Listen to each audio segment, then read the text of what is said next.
To start the show off, I know they didn't play this past week. It was their bye week. The Seahawks did somehow get a little bit better, though, as with a Devontae Adams walk-off touchdown for the Raiders. The Denver Broncos first-round pick that we received in the Russell Wilson trade this year moved, I believe it was, someone said top 5. I don't know if that's correct. I thought it was top 5. So just to kick off the show, I wanted to sort of take a look at how we're feeling about our Seahawks sitting atop the NFC West, 6-4 at the time.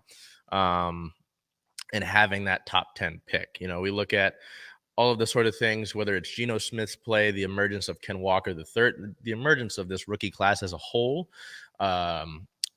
still getting contribution. It feels like you can always say you want to get DK Metcalf the ball more, but just the usage of the tight ends, the turnaround of this defense outside of the first half of the Germany game. But what are your thoughts about our Seahawks top to bottom as we sit here at the end of the bye week now, have to prepare for the Raiders, coming off the bye week? What are your thoughts on this team currently?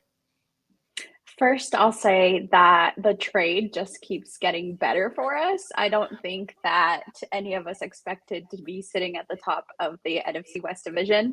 And then now, of course, as you mentioned, with that Devontae Adams touchdown, a higher pick than we received. So yeah, it keeps getting better, and our team is still looking good. Like you said, it was a quiet week. Of course, they were on bye, but as you said, also more improvement as Tre Brown was activated from the PUP list. So hopefully he gets some in-game action this week. On some not so good news, but also doesn't affect his gameplay so much, DK Metcalf was fined $29,785 for unsportsmanlike conduct in the loss to the Bucks. And I don't know if that happened in the beginning half, but I don't recall what it was that got him that fine. Do you?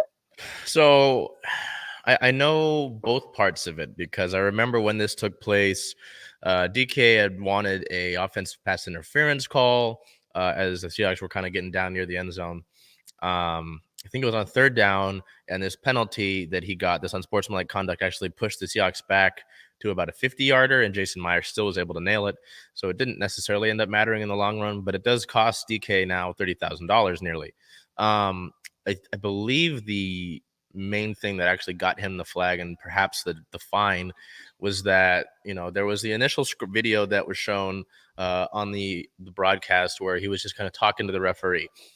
A second angle showed that as the teams were getting back into their respective huddles, DK pointed at the referee, and some said that the ruling from the official that was help watching on the broadcast was that it made it personal, and that's where the flag came out. But $30,000 for a point, it seems a little bit excessive, when there are other things that this league should be worried about, whether it's, slit film turf or the lawsuit that they have now in regards to that turf, from a former Broncos linebacker. But I don't know. I think it's a little bit ridiculous.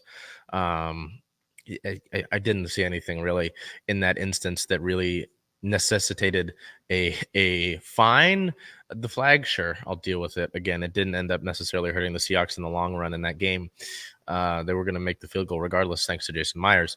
But yeah, I thought it was ridiculous. But no, to the point, I wanted to kind of get your thoughts on it, where we're at with this team, because I know that a little bit before that game against the Buccaneers started, a report came out that the Seahawks do want to keep Geno Smith long term. I got some comments for that after his first half play, and I was like, man, that's ridiculous. But with the way that this rookie class is performing and the sort of performances that you've got out of Uchenna Nwosu, the free agent cornerbacks have kind of been a letdown, because, or maybe that's more of an instance of the rookie corners showing out more than the veteran cornerbacks being disappointing. I mean, again, you signed Justin Coleman, Artie Burns, Sidney Jones was brought back and then released now a few weeks ago. but you got your young corners who have taken those spots. So I don't know, where do you feel that we're at with this team? How much hope do you have going into the remaining 7 games on the year? I know that we played the Rams twice. You have to go and play Kansas City, which um, it's not the worst road ahead, but it shouldn't be a cakewalk either necessarily. I know the Rams have really been a disappointment this season, but I know they have a ton of talent still. Aaron Donald still gives me nightmares. So I don't know. I just want to see what sort of thoughts you had about those first 10 games and how we're heading into these next 7. Yeah, I mean, I think they needed a loss. I think they were due for a loss, and that Mm, was what happened here with Tampa.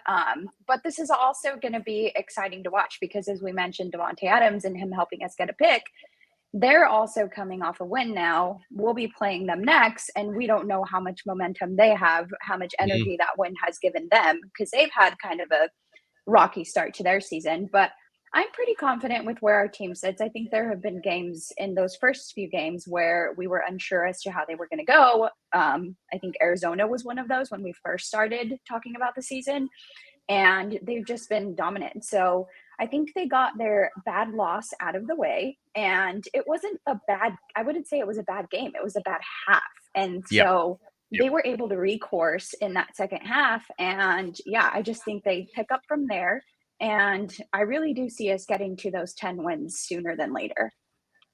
I know that was because you agreed with Pete Carroll, from what I understand. You said, yes, that's something that's doable. Again, I've made my apologies, so I'm done making those. But I think what you said about the Raiders is really interesting because you look at, like you said, the sort of, it was a walk-off, yeah. But then just a week before with that loss to um, the Colts who have just Saturday as their coach, and that's its own thing. That's its own issue. Derek Carr crying after that loss, getting very emotional, the frustration.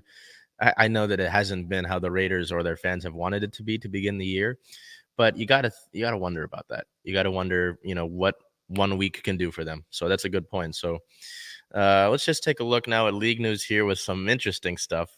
Luckily, there's nothing too bad. Well, I mean, at least in our opinions, maybe for the respective teams, but yeah, I'll let you get to that.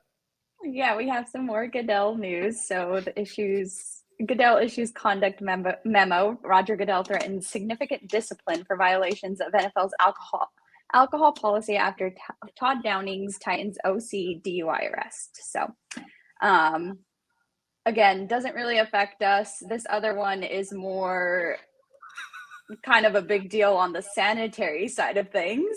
The Jag Stadium apparently has several violations, TIA bank field concessions violations, including finding 2 dead rodents.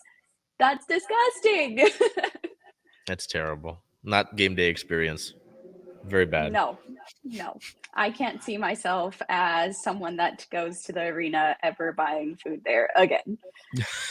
Hopefully, yeah. I wonder how many Jags fans that are left that would want to endure that. So, I don't know. But We that look about ahead. wraps it up for our NFL section here. A pretty short week. We were on bye, not much to report on there. So we still sit at 6-4 in the NFC West, and our next matchup is on Sunday after Thanksgiving against the Raiders. So hopefully they don't have too much turkey and can move quickly still.